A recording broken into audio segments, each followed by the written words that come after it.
Hoy vamos a contar una historia, una que nos llega directamente desde las estrellas. Es el relato de un mensajero cósmico, uno que ha viajado, durante miles de millones de años solo para llegar hasta nuestro rincón de la galaxia. Claro, una llegada así nos obliga a plantearnos una pregunta fundamental. Cuando conseguimos interceptar uno de estos objetos, ¿qué es lo que estamos leyendo en realidad? ¿Qué historia nos está contando de verdad? A ver, hasta ahora, la idea general era que estos objetos son como una postal de un lugar lejano, nos cuentan la historia de su hogar, de dónde nacieron, pero ¿y si nos estamos equivocando? ¿Y si la historia de verdad importante no es la del origen, sino la del propio viaje, la del camino que ha recorrido? Y bueno, esa es justo la tensión que está en el centro de todo lo que vamos a ver hoy. Venga, pues vamos al lío. Nuestro protagonista de hoy se llama 3I/Atlas. Fue descubierto en julio de 2025 y es, ojo, solo el tercer objeto de este tipo que hemos podido confirmar. Y ojo a sus credenciales, que no son ninguna tontería. Mirad, su órbita tiene una excentricidad de más de 6. A ver, para que nos hagamos una idea, cualquier cosa con una excentricidad mayor que 1 ya se considera una órbita abierta, o sea, hiperbólica. Esto significa que no está atado a nuestro Sol, que viene de paso. Y si a eso le sumas una velocidad de entrada de casi 60 km por segundo, pues la conclusión es clara. Este bicho no es de por aquí. Claro, lo primero es lo primero. La primera pregunta que se hicieron los científicos fue, vale, ¿y de dónde ha salido esto? Y así es como empezó una especie de investigación a escala galáctica, un auténtico caso cósmico por resolver. La idea, en principio, es bastante sencilla, aunque llevarla a cabo ya es otra historia. Si mides con muchísima precisión su trayectoria actual, en teoría puedes, rebobinarla, como si fuera una película. Le das para atrás hasta ver de qué sistema estelar salió disparado en primer lugar. Y la herramienta para hacer esto tiene un nombre: rastreo cinemático. Básicamente es una simulación por ordenador que calcula toda la trayectoria pasada del objeto, va teniendo en cuenta la gravedad de la Vía Láctea y sobre todo va buscando si se cruzó con alguna estrella por el camino. Y el esfuerzo que se hizo fue, monumental.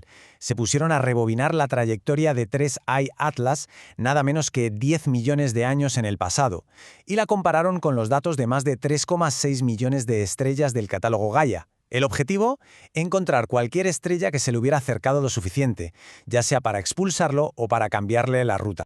¿Y el resultado de todo este trabajazo? Pues una decepción. Encontraron algunos encuentros, sí, pero es que incluso el más cercano, con la estrella que tenemos aquí, tuvo un efecto en la órbita de Atlas que fue, insignificante. Prácticamente cero. A pesar del esfuerzo brutal, esta pista acabó en un callejón sin salida. La conclusión de los propios investigadores, como se puede leer, es tajante. No hay manera. No encontraron ni una sola coincidencia. Ninguna de las estrellas que han estado cerca en los últimos 10 millones de años parece ser su casa. Así que, primer capítulo de la investigación, portazo en las narices. La búsqueda de su origen nos deja con las manos completamente vacías. 3I/Atlas es de momento un huérfano cósmico.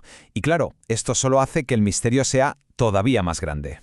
Pero bueno, vamos a la segunda parte de la historia, porque ya se sabe lo que dicen. Cuando una puerta se cierra, se abre una ventana. Y vaya si se abrió. La idea era, vale, no sabemos de dónde viene, pero a lo mejor sí podemos averiguar qué es. Así que todos los grandes telescopios, incluido por supuesto el James Webb, apuntaron a 3I/Atlas para analizar el gas que iba soltando al acercarse a nuestro Sol. Y lo que encontraron, fue la segunda gran sorpresa de toda esta historia. Y creo que este gráfico lo deja clarísimo. Aquí se ve la cantidad de dióxido de carbono en 3I/Atlas comparada con la de un cometa normal y corriente de nuestro sistema solar. Es que no es una diferencia pequeña, es una anomalía gigantesca. Para ponerlo en números, por cada molécula de agua había más de 7 de dióxido de carbono. Esta proporción es una de las más bestias que se han medido jamás. Se sale por completo de lo que consideramos normal para un cometa. Y esto, claro, era una pista clave. Y aquí es donde la historia da un giro de guión. Los científicos empezaron a darle vueltas. ¿Y si estas dos pistas, que no parecen tener nada que ver, en realidad estuvieran conectadas? ¿Y si ese callejón sin salida de la primera parte de la investigación fuera de hecho la clave para entender la segunda? Vamos a recapitular. Pista número 1. No hay una estrella de origen cercana, lo que nos dice que su viaje ha sido larguísimo. Pista número 2. Su química es rarísima, con unos niveles de CO2 por las nubes. Y aquí viene la gran pregunta, la idea que lo puede cambiar todo. ¿Y si el viaje es la respuesta? ¿Y si esa química tan extraña es el resultado de ese viaje tan largo? Y aquí es donde entra en escena el presunto culpable, los rayos cósmicos galácticos, OGCRs. Pensad en ellos como una lluvia constante de partículas de altísima energía que recorren toda la galaxia.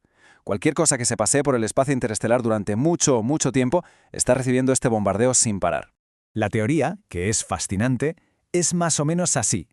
Durante su viaje de miles de millones de años, Tracy Atlas fue, por así decirlo, cocinado a fuego lento por estos rayos cósmicos. La radiación fue penetrando en su superficie y convirtió el monóxido de carbono congelado que había allí en dióxido de carbono. Y claro, con el paso del tiempo se le fue formando una especie de corteza exterior, una corteza totalmente distinta al material original de su interior. Y esta es la idea clave, el meollo de la cuestión. Siempre hemos pensado en estos objetos como cápsulas del tiempo perfectas, ¿no? Como si nos trajeran un trocito intacto de su sistema de origen. Pero esta nueva teoría dice, nananay. Lo que estamos viendo en la superficie no es la cápsula del tiempo, es el cuaderno de bitácora del viaje. La superficie no nos habla de su casa, nos habla del camino. Y claro, esto no es solo una explicación que encaja muy bien para Tracy Atlas. Esto es algo mucho más grande. Representa un cambio total en la forma en que tenemos que mirar a todos los visitantes interestelares que lleguen a partir de ahora. Es como dicen los propios investigadores, un cambio de paradigma. Lo que nos viene a decir es que la composición que medimos en estos viajeros no es la de su nacimiento, sino una versión, pues eso, alterada, desgastada por miles de millones de años de viaje a la intemperie galáctica. Así que, resumiendo, las ideas claves son estas. Primero, que los objetos interestelares quizá no son esas cápsulas del tiempo perfectas que imaginábamos. Segundo, que sus superficies son más bien archivos meteorizados, por así decirlo, que registran sus larguísimos viajes. Y tercero, y más importante, que la química de su superficie nos cuenta la historia de ese viaje y no tanto la de su origen. Y todo esto nos deja con una última pregunta para reflexionar. ¿Son estos objetos interestelares simples mensajeros de sus mundos natales o son, en realidad, los narradores de la propia galaxia? Quizá la historia más importante que nos traen no es la de una estrella lejana, sino la del inmenso y vacío camino que hay entre ellas. Una historia que, la verdad, apenas estamos empezando a aprender a descifrar.